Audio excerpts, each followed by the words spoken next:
Now, I'd like to introduce Sandy McKenzie, our Vice Chair of Washington Realtors Diversity Committee and former student of Dr. Taylor. Sandy? Thanks, Kitty. I'm very proud and deeply honored to introduce Dr. Quintard Taylor. What I learned from him not only changed the lens through which I see the world, but how I walk through it. And for that, I am forever grateful. So thank you. And a little bit about Dr. Taylor. From July 1st, 1998 until June 30th of 2018, Dr. Taylor was the Scott and Dorothy Bullitt Professor of American History at the University of Washington. And as such, he held the oldest endowed chair at the university. He is now retired and holds the title of the Scott and Dorothy Bullitt Professor Emeritus. Dr. Taylor is the author of over 50 articles and the author of several books. On February 1st, 2007, Taylor and other volunteers created an online website resource center for African American history called blackpast.org. The center houses over 6,000 pages of information and features contributions by more than 800 scholars from 6 continents. It is now the largest reference center of its type on the internet. In October of 2011, Dr. Taylor completed his one-year term as the 50th president of the Washington History Association. And in April 2017, Dr. Taylor received the Lifetime Achievement Award from the Pacific Northwest Historians Guild. And in September 2017, he received the Robert Gray Medal for his lifetime contribution to Pacific Northwest history from the Washington State Historical Society. On March 28, 2019, he received the Alpha Civic Award from Alpha Phi Alpha Fraternity and its 71st Western Regional Convention in Bellevue, Washington. It's an honor to have Dr. Taylor here to speak with us today on the history of housing in Seattle and Washington and the impact on communities and generational wealth. And without further ado, please welcome Dr. Quintard Taylor. First of all, Sandy, thank you for that wonderful introduction. I do remember you as my student, and things worked out very well for you. Unfortunately, they didn't work out as well for me because I now have gray hair and a gray beard, but yeah, nothing we can do about that. I do want to say to all of the people who are listening that this is a particularly important lecture for me because rarely do I get a chance to speak to people who are practitioners, people who actually engage in the work of real estate and all that involves. Anyway, the people who engage in the work of real estate. And so I hope that what I say will be particularly important to you. As you can see from the title, it's a history of housing discrimination in Washington. And it's a history that sadly, unfortunately, continues right to this day. Let me get started. This is a slide presentation, and I will talk from the slides, essentially. And I'm going to start with an image, which I hope everyone can see. It's from A. Ludlow Kramer, and I suspect some people in this organization may be old enough to remember when A. Ludlow Kramer was Secretary of State of Washington in 1968. He was in charge of a report essentially called Race and Violence in Washington State. It was kind of a mini Kerner report in the sense that it was an attempt to try to give people a sense of why there was rioting in Seattle and other major cities. And I'm not going to read the words. You can all read the words, but I think they are a great introduction to us in the state of Washington because often we think that the issues of race don't necessarily affect us because the Black population itself is so small. We'll go through these slides really quickly. I don't know how many of you are familiar with this, but as you know, Seattle was founded in 1851, and this is a view of Seattle in 1866. The reason I go back to Seattle at its very beginning, partly, is because Black people were here from the very beginning.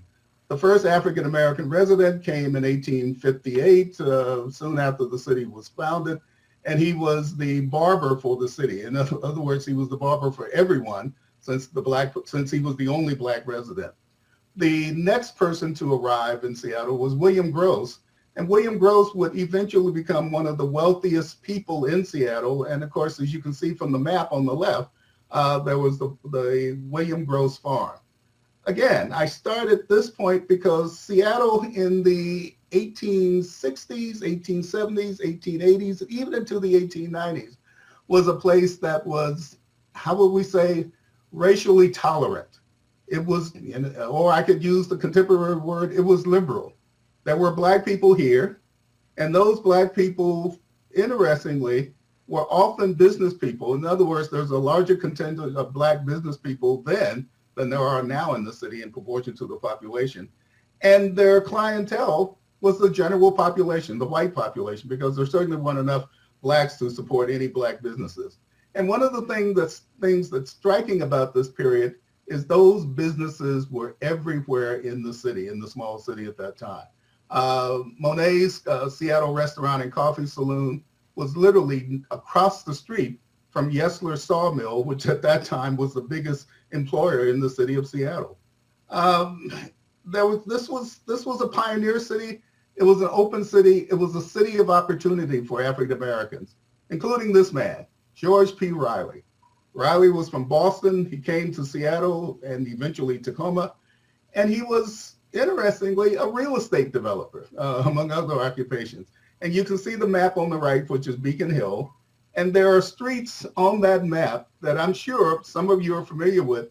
Many of those streets were laid out by George Riley. So when you drive the streets of Beacon Hill, you're driving over history that was made or helped to be made by George Riley.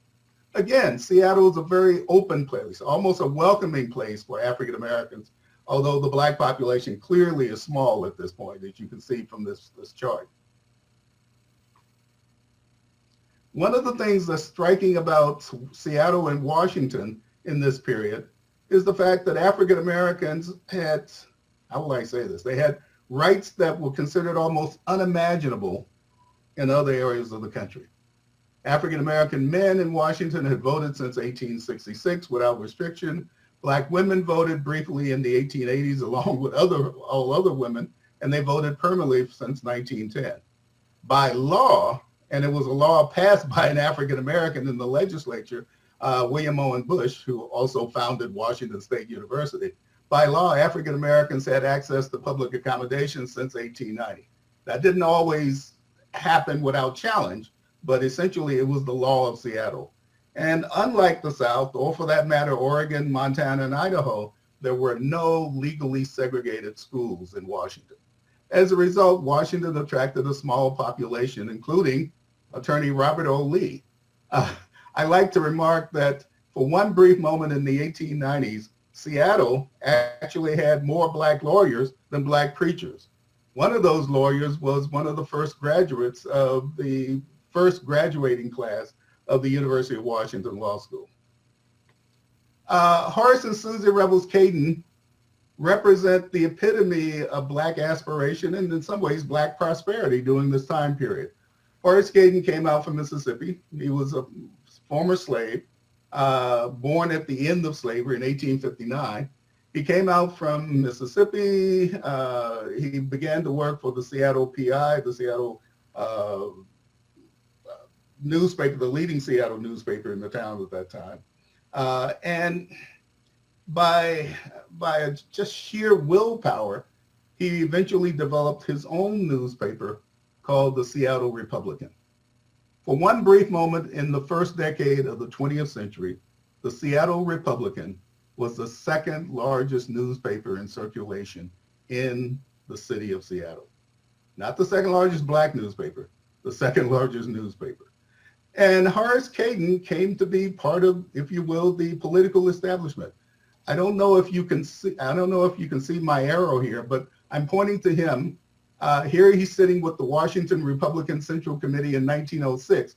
That is the leadership group for the Republican Party. And of course, as some of you may know, the Republican Party dominated politics in Washington at that time. Horace Caden believed in Washington. He believed in equal rights. He believed that African Americans had found a good place to live. And you can see his quote here. I won't read this, but you can see his quote, which reflects on this idea that there was opportunity for African Americans. And of course, central to that opportunity was the idea that African Americans could live anywhere in Seattle that they wanted to. W.B. Du Bois, who was one of the founders of the National Association for the Advancement of Colored People, the NAACP, came to Seattle and he was struck. He came to Washington, in fact, and he toured Washington, and he was struck by the fact that African Americans seemed to have far more rights here than they did in various other areas of the country. And he wrote about this in Crisis, which was the newspaper for the NAACP. You can see his statement in September of 1913. Unfortunately, at the very moment that Horace Cayton had faith in Washington, at the very moment that Du Bois felt that this was a land of opportunity for African Americans, there were developments that were taking place that would undermine that sense of freedom for African Americans. One of them was in the area of employment. In other words, Black people, particularly after the beginning of the 20th century, found their employment opportunities restricted. And those restrictions, one could argue that those restrictions continued to happen right up until the 1960s. Others can argue that they continue to happen right up until this day. But certainly there was a tightening of the opportunity of the ability of African Americans to get good jobs in Seattle. Maybe part of this was because of the rise of organizations like the Ku Klux Klan. We live in liberal Seattle, one of the most liberal cities in the country, if not the most liberal city in the country. And it's hard to imagine that the Ku Klux Klan ever existed. And yet, in 1923, in the early 1920s, it was a powerful force. This is a KKK rally in downtown Seattle. Not to be outdone, this is the Ku Klux Klan in Tacoma, Washington. To give you a sense of the size of the Klan, in 1925, it's estimated that 1 out of every 5 whites was a member of the Klan in the state of Washington. Let me say that again. 1 out of every 5 whites was a member of the Klan in the state of Washington. In Oregon, of course, it was even worse. The Klan dominated Oregon politics and elected a governor in the early 1920s. So when we think of the rise of racial tension and racial animosity, let's not just focus on the South. Let's understand that this is a nationwide phenomenon, and it's certainly extending to the Pacific Northwest, an area that 20 years earlier had been known for its racial tolerance. I come back to the Cayton house. You saw the picture earlier where the Cayton family was sitting on the front porch.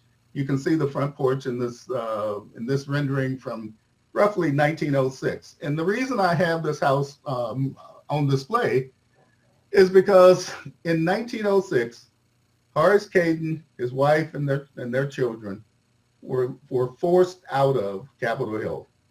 Capitol Hill, this is where the house was originally located. Capitol Hill became one of the first areas in Seattle, in the state of Washington for that matter, to have racial restrictions that would force African Americans, or that would, let me put it like this, that would prevent African Americans from living in that neighborhood. Unfortunately, it wouldn't be the last place, but it's the first example that we can trace of racial restrictions on housing in Seattle. Something was changing. All of a sudden, African Americans no longer had the opportunity to live anywhere in Seattle that they wanted. The long history of residential segregation is not just a Seattle story. As you can see from these 2 quotes, and I'll give you time to read them, African Americans were going to have difficulty all over the country. Seattle, in fact, in some ways reflected or mirrored the changes that were going on all over the nation. This slide is entitled Genesis of the Ghetto. And that's exactly what was happening. You can see these 2 maps, Negro population in Seattle in 1920, and you can barely see the concentration of Black folks in a particular area. Understand that restrictive covenants came to Seattle long before there was ever a significant Black population. There are probably no more than 1,000 Black people in Seattle when Horace Cayton and his family were forced to move from Capitol Hill. This population remained small until the 1940s. We'll talk about that a little bit later. But look at the population concentration in 1930.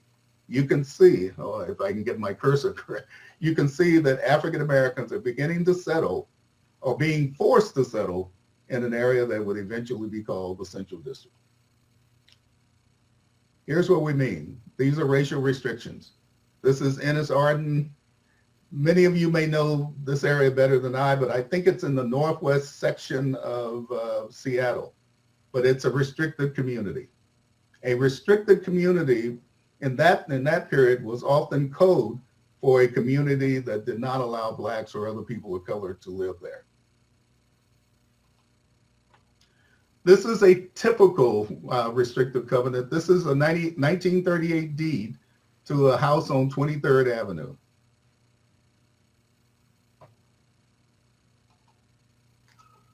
I want you to take a minute to read all of these areas, to notice all of the areas that are covered by restrictions. This is not just a series of restrictions around the black area, around the African American area. These are restrictions throughout the entire metropolitan region of Seattle at that time.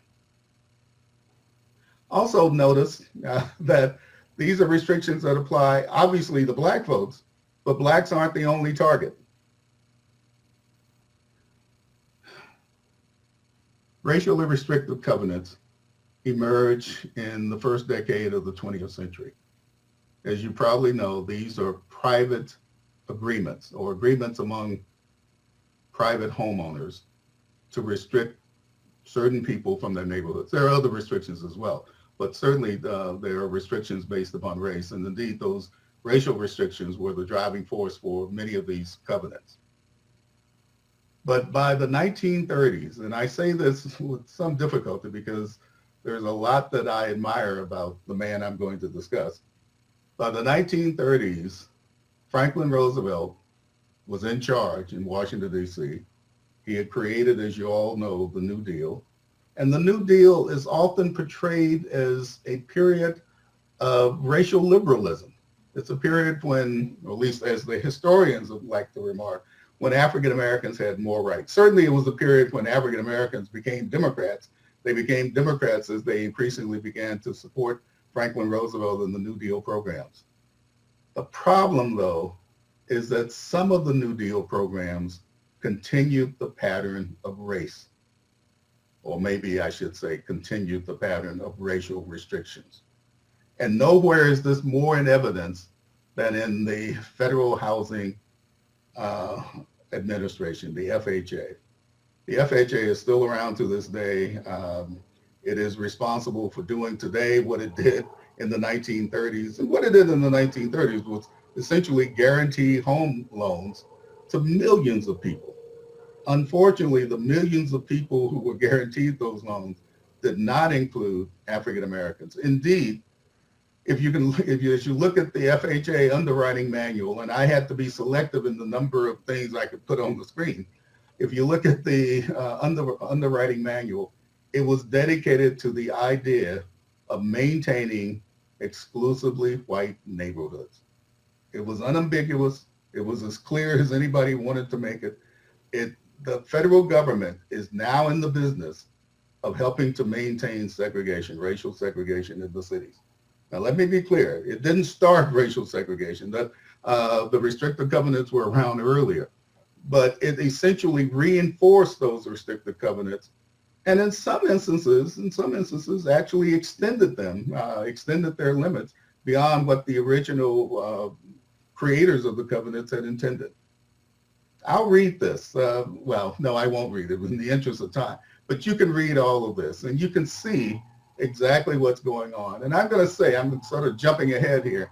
I'm going to say that we still suffer, we meaning black folks, but meaning all of Americans, we still suffer from the policies and the practices of the FHA, because the FHA, more than the Klan, more than white racists, more than any individual or any other group, the FHA would create the segregated housing that in many instances continues right to this very day. It would create the pattern for segregated housing that continues to this day. FHA redlining in Seattle. I know you as realtors are familiar with redlining, so I won't spend a lot of time talking about it, but you can see the area that was restricted in Seattle that area becomes the central district. It becomes the Black Ghetto. Again, the restrictions began before, long before the FHA, but the FHA reinforces them, makes it almost impossible for people, for African Americans, to begin to leave this area. The other areas down here are industrial, so there aren't very many houses, and this, of course, is Fort Lauderdale. But you can see this red area in the middle. This is where Black people were essentially contained until the late 1960s. Redlining operates across the state. It's not as intense in most cities because most cities don't have very large African American populations. Places like Tacoma and Spokane, there is going to be the pattern of redlining. And if you can see the arrow here for Tacoma, this is the Hilltop District. I should have said earlier that the Hilltop District was actually laid out by George Riley, the same person who had helped to develop Beacon Hill. But the Hilltop District was quickly going to become, if you will, a victim of redlining. In other words, the housing stock would deteriorate because people couldn't get loans or there was no investment in those areas. Spokane's a little bit different. This is the Black area in Spokane, but there were other redline areas in Spokane as well that included whites, a number of white or at least non-Black sections. But the pattern is the same. The pattern is essentially that African Americans are going to be confined residentially to those areas where it was almost impossible to get loans, housing loans. The federal government, the Franklin Roosevelt administration, and you can see I'm having a hard time even talking about this, but the Franklin Roosevelt administration was also responsible for public housing. Now, we have an image of public housing today. It's not necessarily what was intended in the 1930s and the early 1940s when it was developed. Public housing was seen as a way station for people as they were able to improve their lives and eventually work their way into private housing. Public housing in the 1930s and into the 1940s, and even beyond that, however, was going to be segregated. In other words, there would be Black public housing projects, there would be white public housing projects. Sometimes the projects would be located literally across the street from each other, but they would be segregated, and they would be segregated on the basis of the rules and regulations promulgated by the federal government. I show you Yesler Terrace, which we all know. As a matter of fact, it's only now being torn down or converted into new housing.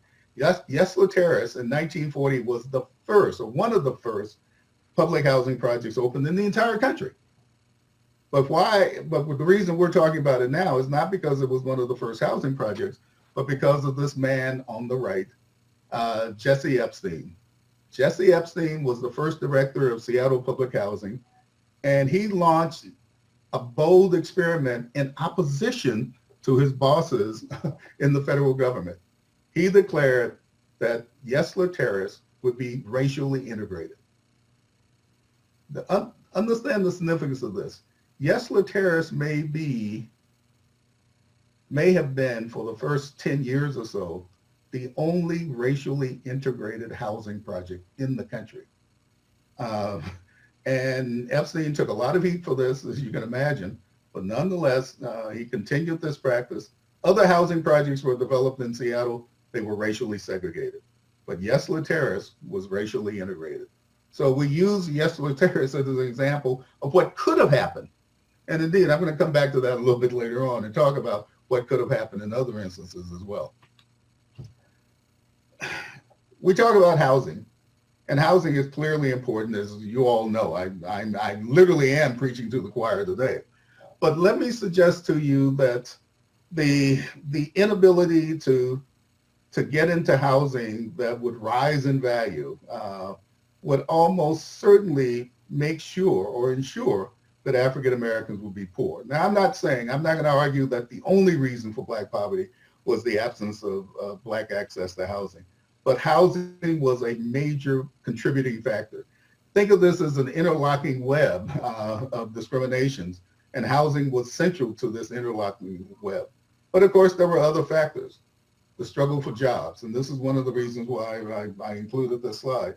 And of course, this becomes a catch-22 because if Black people don't have access to good jobs, they obviously can't afford housing, even if they could somehow or another buy it outside of the ghetto.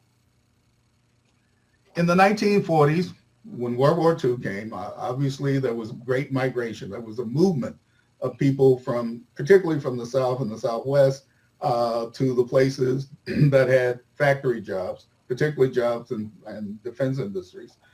Seattle, of course, benefited from this. Many of you may know that Seattle was third in the country in terms of the number of government contracts for war production work. Detroit was number one because of the automobile industry. Los Angeles was number two because of shipbuilding and aircraft. And of course, Seattle was number three because of Boeing. But the problem is that at least initially, Blacks couldn't work at Boeing, and you can see one of the problems there. Blacks couldn't work at Boeing, and that, of course, meant that African Americans would have limited access to housing. If you can't work, you obviously aren't going to be able to buy a house or support your family in a house. Eventually, there was integration. Let me qualify this. There was the integration of the Boeing workforce. In other words, Black people will eventually come to be able to work at Boeing. I'm pointing out a couple of people in this crowd here. This is the 5,000th B-17 bomber rolling off the assembly line in Seattle in World War II. Blacks were able to work at Boeing, but I want you to look at the statement on the right. Boeing's impact was not just in terms of making airplanes, it was also in terms of making segregation in suburbs, in some of the suburbs of Seattle. We often like to think of ourselves as enlightened.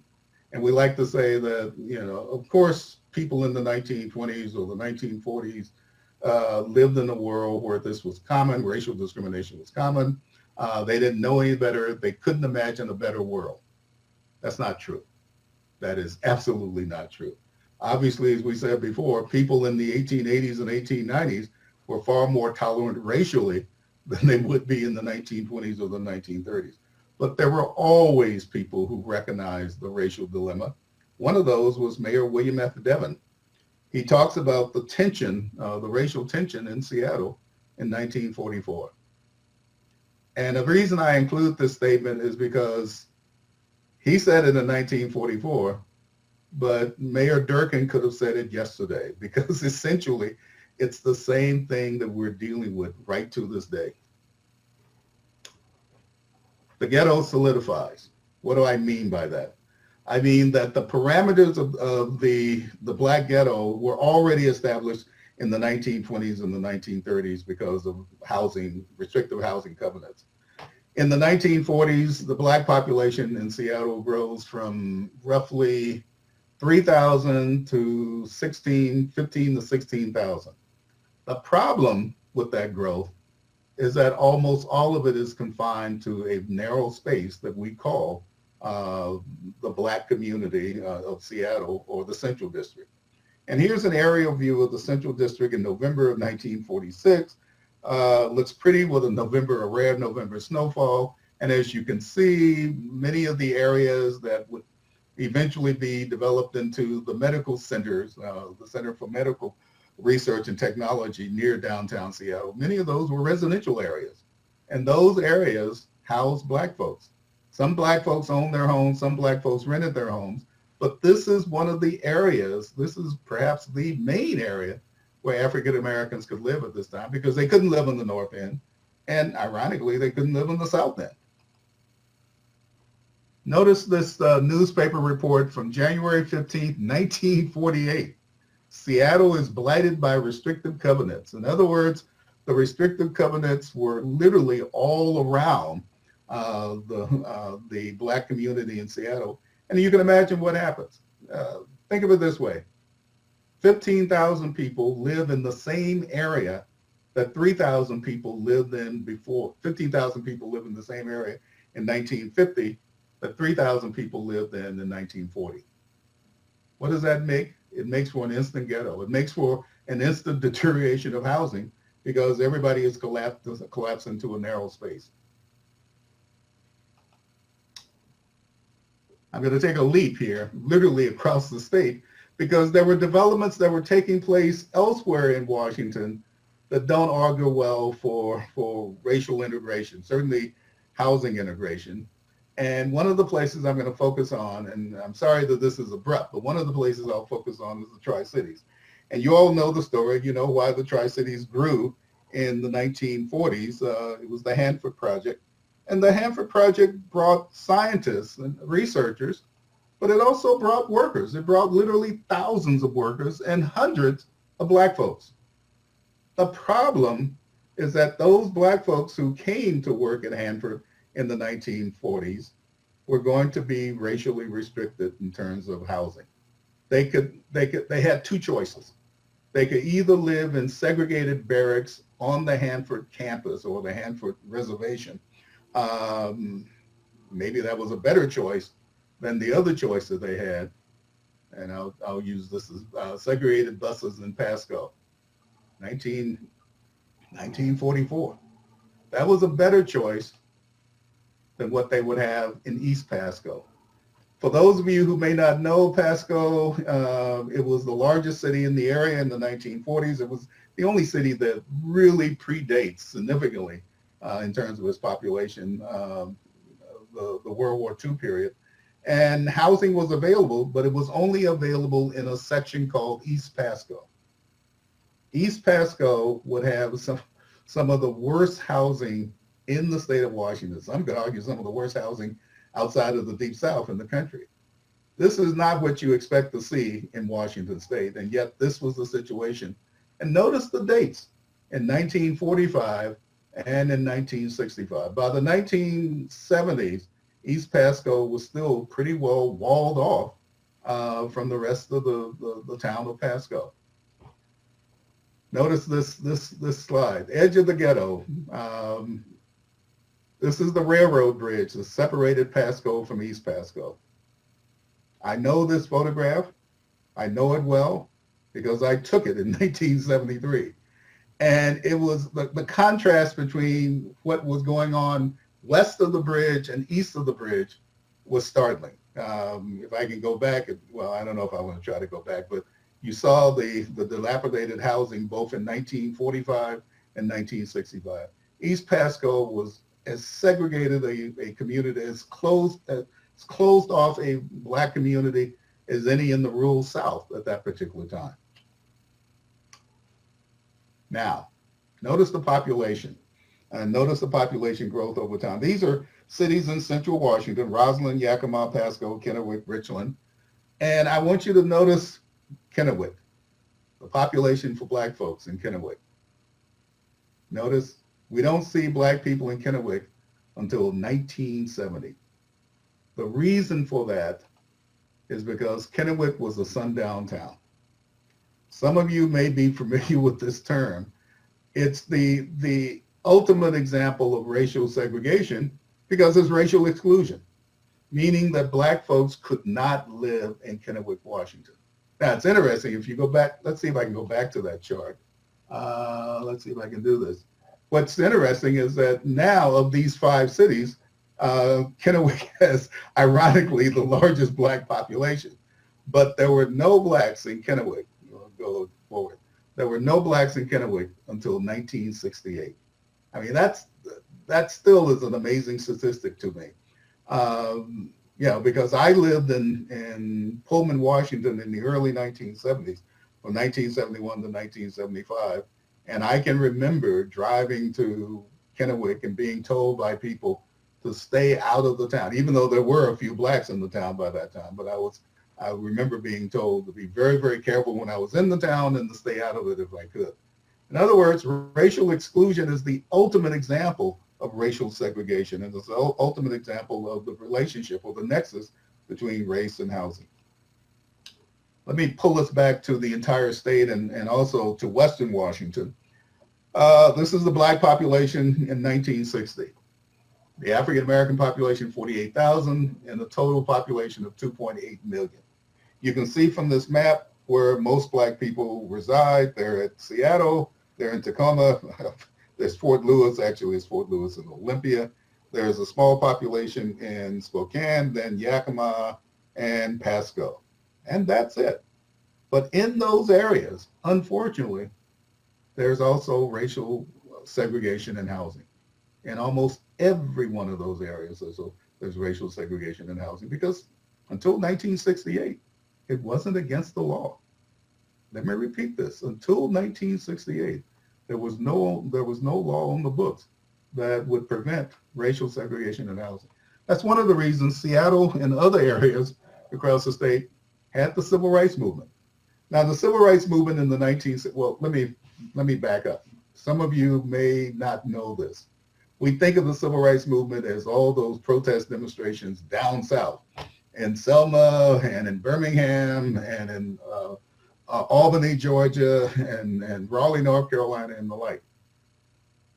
There were at least 150 demonstrations, civil rights demonstrations, in Seattle alone in the 1960s that involved thousands of people. In other words, Seattle was convulsed like the Deep South and like many areas of the North at that time, because the fight for racial justice wasn't simply a fight in the South, it was a fight all over the country. This is Roger Sale. He's a University of Washington, or he was a University of Washington professor of English, but he was also a political activist. He wrote a book on Seattle talking about Seattle's racial dilemma. This is the central point of that book, and I'll just let you read it. This quote from Gerald Hatcher pretty well symbolizes the dilemma facing African Americans in the early 1960s. And of course, is one of the reasons for that civil rights movement in Seattle that I talked about. The civil rights movement in Seattle focused on three areas: jobs, school segregation, and housing. And I argue, and I'm going to try to argue in the few minutes we have left, that housing was, again, the linchpin, the nexus for the problems in the other areas. But notice this statement. It speaks for itself. I'll just let you read it. And you can see in the map on the left, you can see the concentration of Black folks in Seattle. Not to be outdone, there are concentrations in Tacoma and Spokane. Again, these are places with relatively small Black populations. The Black population was larger in Seattle, but Tacoma's population and the Black population of Spokane in 1960 were relatively small. Nonetheless, the people who were there were pretty much segregated into certain areas of the city, of each city. There was an attempt in the late 1950s to try to challenge this kind of segregation.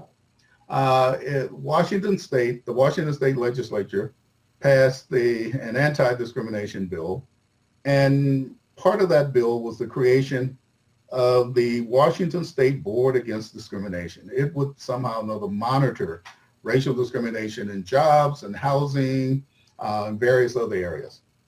Unfortunately, its ability to monitor that discrimination was pretty well nullified by a Washington State Supreme Court decision called O'Mara versus the Washington State Board Against Discrimination that was decided on September 29, 1961. You can see what it did. Essentially, it said that the state did not have the power to police racial discrimination in housing. Or to put another way, the state did not have the power to stop racial discrimination in housing. So Black folks took to the streets. These are Black people, and notice, mostly white people in Spokane, who are saying, this is enough. We've had enough of this kind of racial discrimination.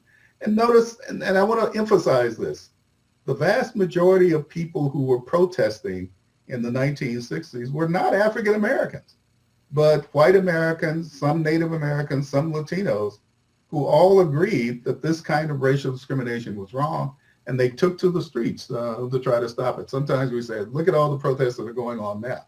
Those protests are not isolated. They come from, if you will, a tradition that goes back to the 1960s. But I guess we could argue that if the tradition of racism that goes back to the 1960s was erased, then we wouldn't have the protests today.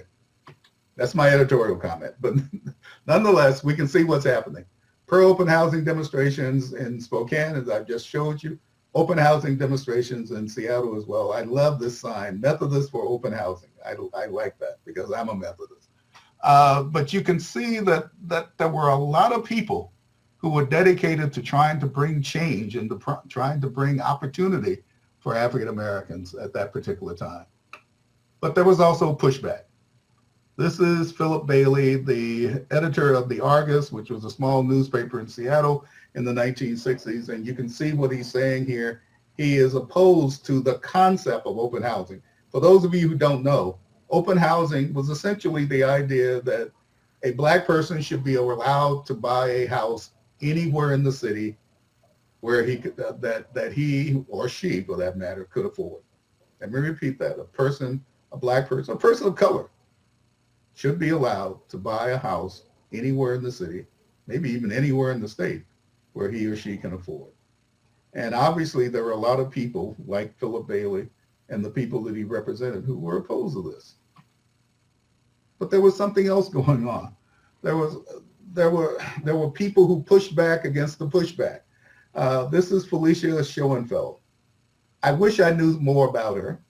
All I know is that she became an apostle for the idea of integrated housing. Not sure where she lived. She lived in the neighborhood called Fircrest. I don't think that's in Tacoma. There's a Fircrest in Tacoma. I think it's somewhere in the Seattle area. And you can see her statement. She's doing this time of demonstration and protests and demands for open housing. She's calling for racial integration in her neighborhood. And there were a lot of other individual whites and white groups from Federal Way all the way north to Kirkland and even into Snohomish County who were calling for the same kind of thing. And as a result, eventually some of those neighborhoods will be open. The 1968 Civil Rights Act, though, settled the question legally. As you can see, the law was passed 7 days after the assassination of Reverend Martin Luther King, and it prohibited discrimination on the basis of race, religion, national origin, and sex in the sale, rental, or financing of real estate. Folks, this should be the end of my presentation. Unfortunately, it's not. But you can see how the nation was shifting, and the situation in Seattle has shifted as well, because the Seattle or the King County Council passed a resolution calling for open housing even before the 1968 Civil Rights Bill was passed. And so King County, at least, was moving in that direction. Now, as I sort of hinted at before, there are corollaries, there are extensions of the housing crisis. One of those extensions is school segregation. If we believe in the concept of neighborhood schools and the neighborhoods themselves are segregated, then it goes almost without saying that the schools are going to be segregated. This is the concentration of Black folks in schools in Seattle. As you can see, Franklin and Garfield, both in the CD, the Central District, were the places where there was the largest concentration of Black folks. So much so that a lot of people began to talk about remedies. And one of the remedies that they came up with was busing. But I would argue, and I don't have enough time to argue it today, but I would argue that however well-intentioned, busing would have a backlash, and that backlash would in effect make the situation more difficult. But in an ironic sort of way, it would also push for suburbanization in the Seattle metropolitan region. What do I mean by that? I mean that, and I'll be blunt here, there are a number of whites who moved out of Seattle in the 1960s, 1970s, and 1980s to avoid school integration. Let's just be very clear. And you can see it in terms of the number of whites, the declining white enrollment in Seattle public schools. The consequence then was that African Americans and other people of color eventually, even though the idea was to integrate them into the larger body politic or the larger school district where there were more white students, essentially the number of white students was dwindling and the percentage of Blacks and percentage of students of color was constantly rising. And as a result, there was a kind of renewal of segregation, a segregation based upon essentially isolation. And again, while I don't want to get into the detail now, essentially what would happen is that we would see a worsening of conditions for African American students, the so-called achievement gap. The achievement gap first arose in the 1980s, and it continues right to this day. We still haven't resolved that dilemma right to this day. And I'm going to argue, and let me try to speed this up so I can get a chance to argue. I'm going to argue that housing is central to this. Roosevelt and Rainier Beach High Schools, 1985. Roosevelt, of course, was a school that had a whole host of resources, few black folks. Rainier would have a lot of black folks and few resources. School crisis continues. Ironically, even though the black schools were bad, even the closing of them often sparked protests because African Americans often didn't have alternatives at that particular point. Now, this is probably the most controversial slide I'm going to present to you. I want to explain it thoroughly. Without wealth, and the wealth that comes from real estate, there are going to be all kinds of negative consequences for people in the black community. And one of those consequences is that there is going to be violence and there will be increasing crime.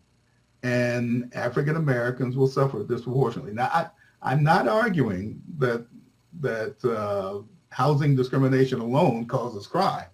What I am saying, though, is that the absence of the ability of blacks to accumulate wealth would put more and more African Americans on the financial edge, and that would help to push crime. Look at the war on drugs that was launched. The war on drugs is launched in 1971. The prison population goes up. It in part goes up. I would argue that it goes up in part because of the absence of opportunity, because black people simply don't have significant wealth. Notice the statistic here. I'm going to point it out. We think of high incarceration rates in Mississippi and Alabama and other places. Look at what's going on in Washington. Black males are 3% of the population and 23% of the people in jail in 2000. Folks, that's a higher percentage. That's a higher percentage in proportion to the population than in Mississippi, Alabama, or Texas. So the problem is not just down south. It's a problem that impacts us here as well. Now, this map would suggest progress. This is Seattle area black residential patterns, 1960 and 2000. And in some ways it does. You can see that by 2000, African Americans are living all over King County. They're living in Snohomish County. They're living down south, particularly in Federal Way. They're living in Renton. I think there are two things that can be said about this, and I'll say them quickly. On one hand, there are growing opportunities for middle-class African Americans to get out of the central city, to get out of the central district and move on. But there's also, as you're going to find out, a push of African Americans out of the city by gentrification. I'll come back to that in a minute. But you can see the growth of the black populations in the suburbs. And here's a picture that reflects on that suburbanization. Tukwila and Renton, I'm going to be very clear here. Tukwila and Renton in some ways are the extension of the ghetto. In other words, blacks are moving to those areas partly to find better housing, but also because they can no longer afford to live in Seattle. Home ownership and wealth building.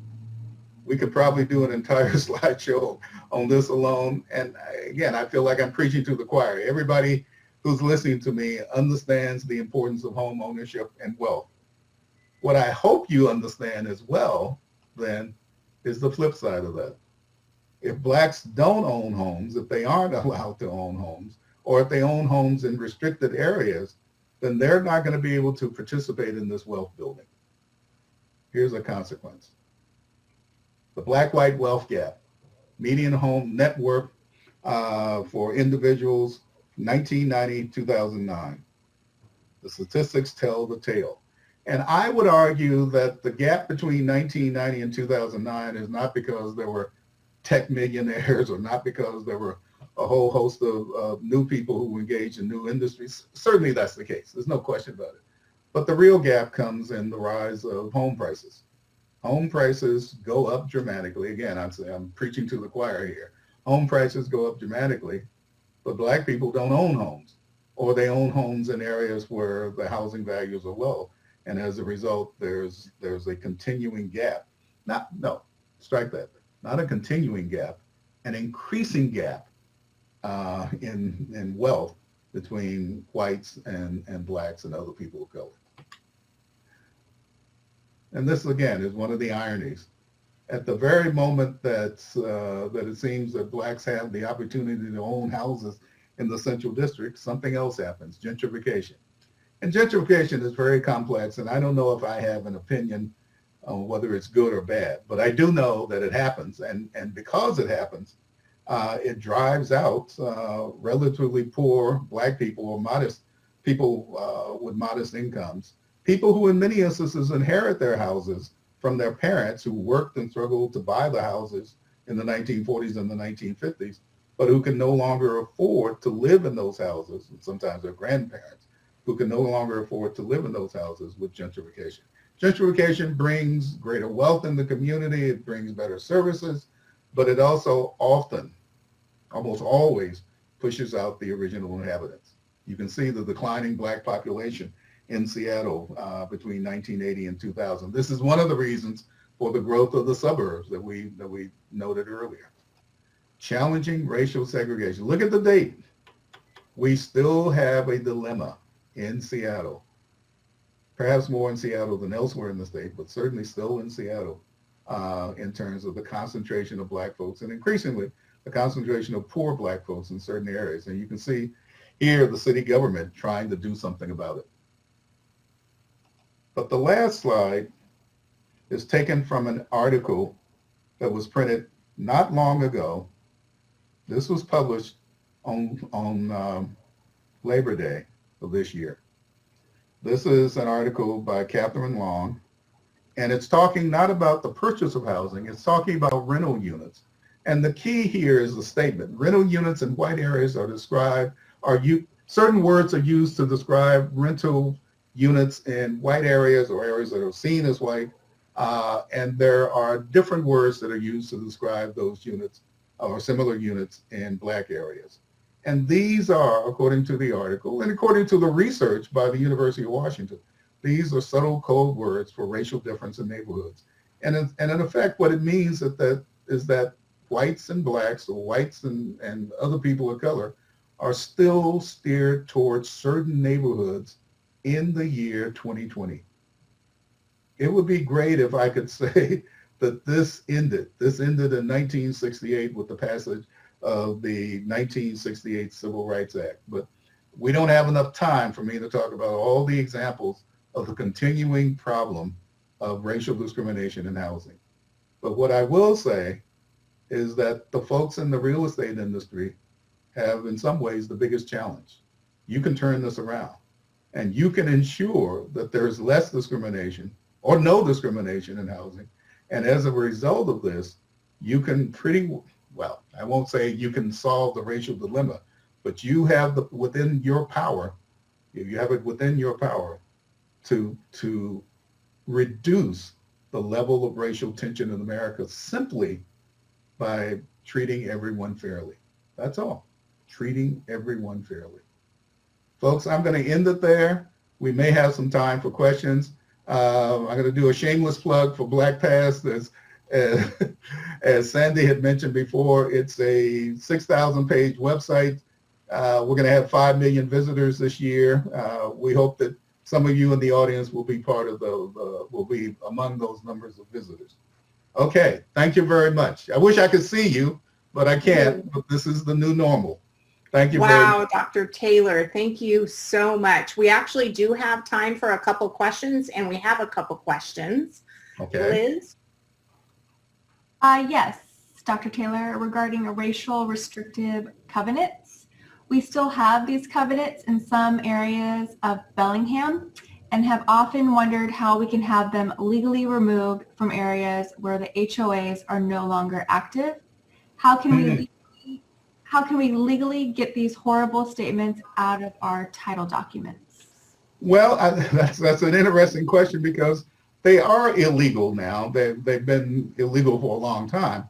But the state of Washington in, I think, 2005, 2006, passed a law requiring that they be removed. So I'm surprised that they're still there. I will give a plug for my colleague, Jim Gregory.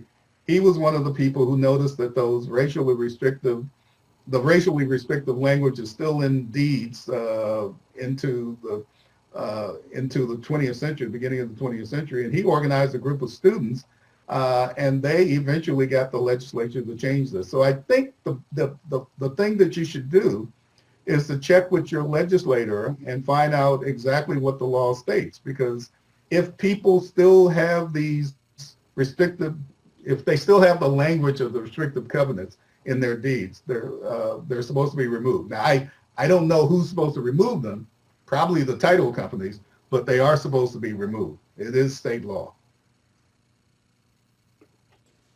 Okay, thank you. We have another question. In the book, The Color of Law, one thing mentioned as a way to address segregation is to make sure history books are updated to include the stories told in the book. What other things can we do today as a group of realtors to make changes? We need to know specific things we can do that will bring about these changes. Wow, you're asking me to resolve this. I first of all, I think the first step is you're having me to talk about this is an important move. Secondly, I hope that the conversation goes well beyond this hour. Indeed, I hope that it goes well beyond your annual convention and that you will take back this issue to the local realty boards and you will talk about it to your friends. I don't think there's some kind of grand plan that needs to be implemented here. I think essentially you have to say to yourself, am I as a realtor, and I want to be very careful with my words here, am I as a realtor doing anything in terms of selling this house or this property that would cause a perpetuation of either racial stereotypes or racial steering or racial discrimination in some way, shape, form, or fashion? And it's a tough question because, you know, the thing that the article pointed out, the Labor Day article pointed out, was that in many instances, realtors didn't even realize that they were engaged in this racial coding when they used these words. When it was pointed out to them, they said, "Oh, we get it. We can change." And so a lot of this is very, very subtle. And so you have to constantly ask yourself the question: what am I doing? What is my agency doing? What are the other realtors in the area doing to perpetuate stereotypes that push or promote, even subtly, racial discrimination? Let me. I know we're running out of time, but let me give you an example of this, or an example of what we've lost. Think for a moment, not about what racial discrimination does to black folks, okay? Think about what it's done to whites. And what I mean by that is think about the millions and millions of dollars in property tax revenue that has been lost because African Americans have not been able to develop their resources or develop their communities. These are tax dollars that could be used to support schools, that could be used to support social programs, that could be used to actually reduce the tax burden on whites. And so when we engage in this kind of discrimination, we may say, well, you know, we're not involved in it and that's their problem. And that's, you know, those are things that they have to work on, including education and the rest. But understand, this is a price that the entire society pays, not just the people who were discriminated against, but the entire society pays the price in terms of lost value. And that lost value means that, you know, somebody's not going to be able to go to college, somebody's not going to be able to found a business, somebody's not going to be able to pay his or her tax on a property that's going to be much more valuable if it weren't for racial discrimination or racial coding. I hope people get that. I hope people understand that it's in the interest of every one of us, everyone in the sound of my voice, to try to deal with this, not because it's charity to people of color, but because it will create it will generate wealth or greater wealth for everybody in society. And generating greater wealth for everyone in society should be the goal of everybody who's involved in real estate.